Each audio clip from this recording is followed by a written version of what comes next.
What's the difference between a product that's just fine and one that you absolutely love? Today, we're going to dive into a massive shift in how we think about design. It's all about moving from just the object itself to the human experience around it. And we're going to see it all through the eyes of IDEO's design pioneer, David Kelley. So let's get right in. So I want you to picture something. It's early Silicon Valley. A team of designers walks into a big, important boardroom. They've got something mysterious hidden under a black cloth. And then, for the big finale, they whip off the cloth, and the whole room just goes ooh and ah. That right there, that was the whole game. It was all about the wow factor of the shiny new object. Okay, but is that really it? What if the real magic isn't actually in the device itself? What if it's in how we use it, how it makes us feel, and how it actually fits into our messy, real lives? That's the big question we're really digging into here. All right, so let's start there, in what we're going to call design's black cloth era. This was a time when the physical thing, the piece of tech, was absolutely, undisputedly king. Back then, the mission was super clear. Build amazing gadgets. Things like the handspring trio, which was a total engineering marvel for its time, or the heartstream defibrillator, which crammed life-saving tech into this little portable box. The main goal was just making the tech work and, making the object itself seem really impressive. But then, something started to change. Designers started to look past the circuit boards and the plastic shells. They started climbing what David Kelley calls a kind of design version of Maslow's hierarchy of needs. Moving past just basic function to think about higher-level stuff like emotion and meaning. And that, right there, was the beginning of this huge shift to a human-centered approach. And this brings us to the main event, human-centered design. It's a philosophy that just flips that old model completely on its head. See, instead of starting with the technology, you start with the person. You start with their needs, their frustrations, their desires, and then you build a solution from there.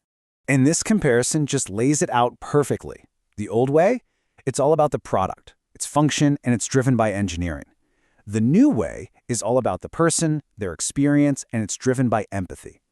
The big, crucial change is going from asking, hey, can we even build this thing? To asking, okay, but how is this going to make someone's life better?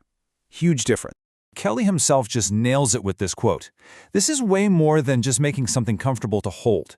It's about designing behaviors. You're literally giving products a personality.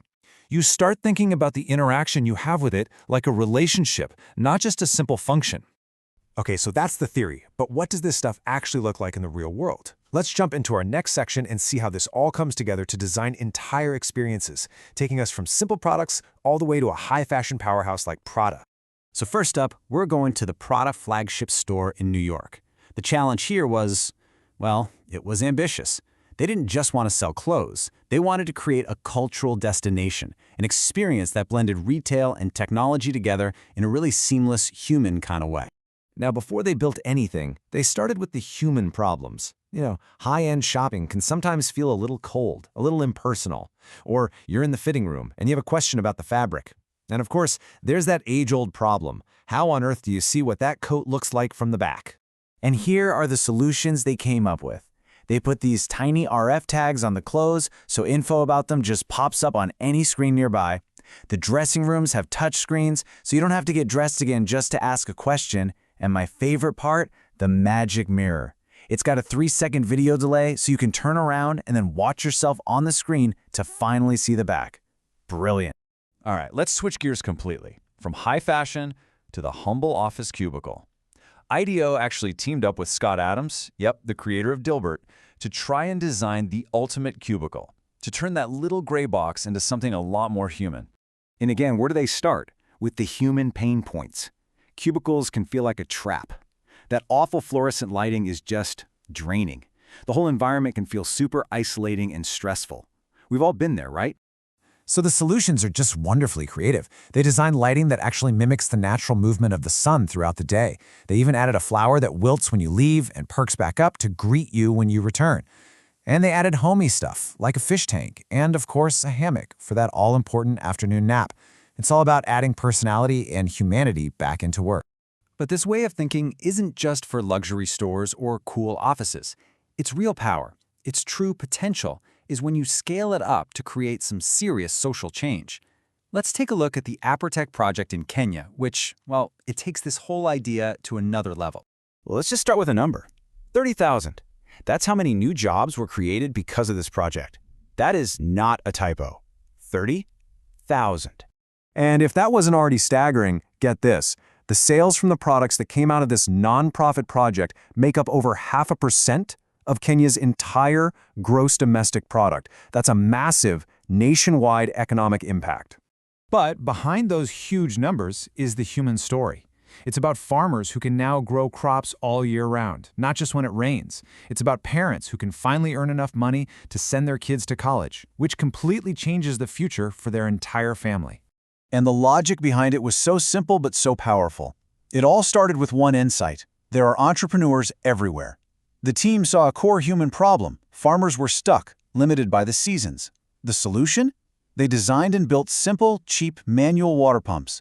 This single tool gave people the power to start new businesses and create their own economic security. So think about that journey. We went from a fancy prototype under a black cloth all the way to a simple tool that's reshaping an entire country's economy. And this brings us to the big takeaway, why this shift is so incredibly important right now, and what it all means for the future of design. You can really see this clear evolution in design, right? It started as object-focused, then it became experience-focused, and now it's becoming impact-focused. It's a progression from just making things to crafting interactions, and now to solving some of the world's biggest problems. And because of this evolution, the role of a designer has totally changed.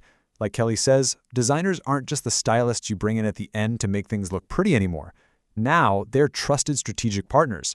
They're at the table from day one because they bring that essential, empathetic, human-centered viewpoint. So I'll leave you with a final thought to take with you. Now that you have this lens, start looking around your own life, at work, at home, in your community. What's that one frustrating, impersonal, or just plain broken human experience that's just waiting for someone to finally see it, understand it, and redesign it from the ground up?